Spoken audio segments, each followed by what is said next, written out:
C++ classes can have member functions that act as methods for the class.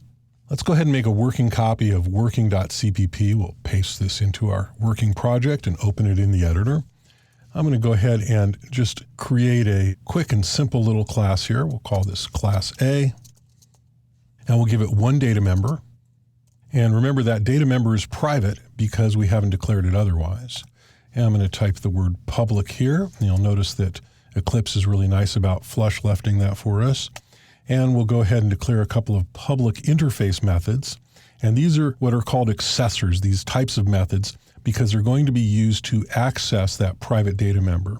First one is setter, so this will set A, so it returns a void, and it takes a const int A as its argument. And we'll just say IA equals A, semicolon. And so that's a simple setter, and all that does is it takes its argument and it uses it to set the value of the private data member IA. So we'll go ahead and declare a getter. Now this one will return an int, and it'll be called getA, and it has no argument, and it'll simply return IA like that. And so it's a very simple setter and getter.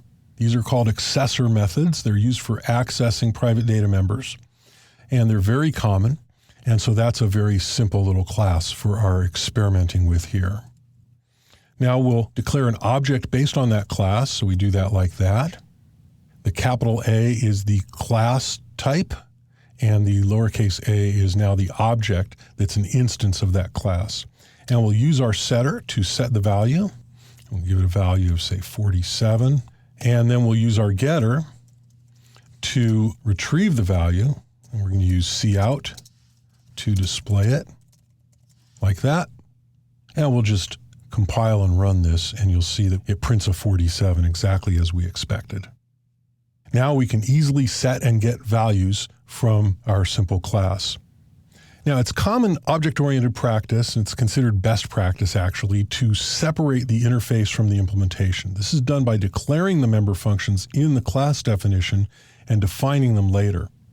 So if I take these member functions and I just copy them and paste them down here, I'm going to go ahead and adjust these first so that they're proper declarations and they're not definitions. So I simply take out the code and the curly braces and put in a semicolon. Now they're definitions instead of declarations. And then I'll take these, and in order to make these actual implementations, I need to declare that they are of this type, that they're part of this class, and I do that by giving them class name with 2 colons like that. Now this is actually proper code, but I'm going to go ahead and format it a little bit so that it's formatted like normal functions. So now what we have is we have our class interface, which is the definition of the class without the definitions of the function members.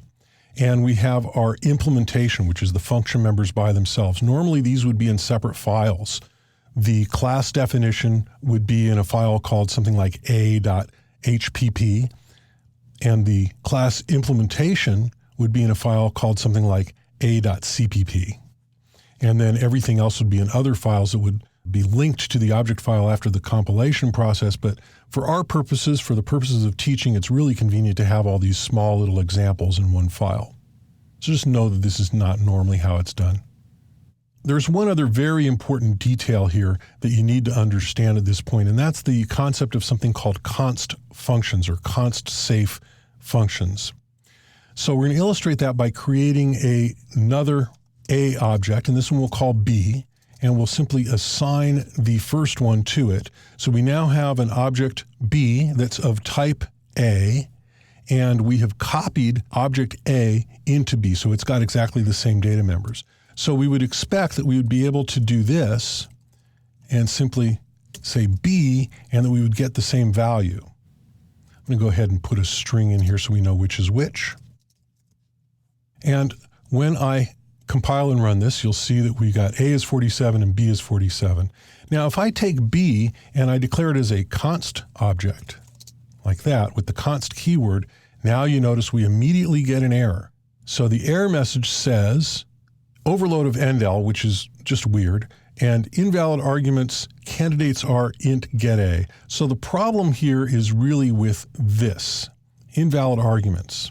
and it's not a very helpful error message. If I save this and compile it, and we'll see what comes out of the compiler, I'm going to go ahead and click the Run in Background button on that. If you get that, you'll do the same thing. Errors exist in project, continue launch, no. Let's take a look at what the errors are here. Here we get a slightly more intelligible error. Passing const a as this argument of int get a discards qualifiers. You'll see that discards qualifiers every time you accidentally do something like this. That's why I wanted to show you that error message. And the problem actually is that this getA function member is not what we call const safe. So in other words, when the object is declared as a const, we cannot use function members that are not const safe. So what does const safe mean? Const safe means that it's been declared as const safe like this with the const keyword. And of course, we need to do it also up here where it's initially declared. So when I do that and I just hit save, that makes this function member const safe. And now I'll be able to compile and run this, and it'll work just fine, exactly as we expect. B is 47. So what exactly does const safe mean? Const safe means I guarantee that I will not do anything in this function that is not safe to do on a const object. And for the most part, that means that I won't change anything. And that if I do change anything, I'm going to do it very explicitly, and I'm going to use special keywords. But for the most part, it really means I'm not going to do anything that's not const safe in this function. I'm not going to actually change anything in this const object. So the rule is a non-const object may use any of the const safe or not const safe methods in the class. But a const object may only use const safe methods in the class. In fact, it's possible to declare two separate versions of this. I'm going to do this right now. One of them const safe and one of them not const safe. And then I can come down here and I can duplicate this and I can make the duplicate not const safe. And just so you can tell which one's being called, I'm just going to put out a little message from each of them, calling this the mutable getA, because mutable is another word that's sometimes used for not const safe. And this one is the const getA. Now, because there are two versions, and one of them's const safe and one of them's not, the mutable version of A, which is this one here, the one that's not declared as a const, that will prefer the mutable version of getA. And the const version of A, the one that's called B, is actually only allowed to use the const version. So we'll go ahead and we'll run this, and you'll see that we get the mutable getA for the first one, and this is the const getA for the second one. So the const function is called for the const object, and the non-const or mutable function is called for non-const objects. So you can remember this simple rule of const functions. Const safe functions may always be called. Non-const safe functions may only be called by non-const objects. So member functions are what make object-oriented programming possible. As we go through the rest of this chapter, you'll see that most of the other features of C++ objects are based on the ability to create member functions. Now let's delete our working file and run clean to get set up for the next lesson.